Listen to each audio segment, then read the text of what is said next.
ভাৰতবৰ্ষৰ প্ৰধানমন্ত্ৰী মাননীয় নৰেন্দ্ৰ মোদী ডাঙৰীয়াৰ আশীৰ্বাদ আৰু আমাৰ অসমৰ মুখ্যমন্ত্ৰী ডক্টৰ হিমন্ত বিশ্ব শৰ্মা ডাঙৰীয়াৰ বিশেষ তৎপৰতা আৰু লগতে আমাৰ পঞ্চায়ত আৰু গ্ৰামোন্নয়ন বিভাগৰ প্ৰতিগৰাকী বিষয়া কৰ্মচাৰী সক্ৰিয়তাৰ বাবে আমি আজি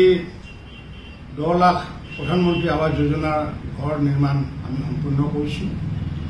আৰু এতিয়ালৈ যদি আমি চাওঁ এতিয়ালৈ আমাৰ 10,02,935টা ঘৰ যোৱা নিশা তথ্য অনুযায়ী আমি সম্পূৰ্ণ কৰিব পাৰিছোঁ আৰু এইখিনিতে মই অত্যন্ত সুখী যে আমাৰ এই যে 24 মাহৰ যিখন ডক্টৰ হিমন্ত বিশ্ব শৰ্মা ডাঙৰীয়াৰ নেতৃত্বাধীন চৰকাৰৰ দিনত প্ৰায় 6 লাখ অৰ্থাৎ 5,98,627টা ঘৰ 24 মাহতে আমি কৰিবলৈ সক্ষম হৈছোঁ। ইয়াৰ মূলগত কাৰণ হৈছে মাননীয় মুখ্যমন্ত্ৰী ডাঙৰীয়াৰ যি মাৰ্গদৰ্শন আৰু লগতে প্ৰতিগৰাকী বিষয়া কৰ্মচাৰী একেবাৰে JRS GPCকে আদি কৰি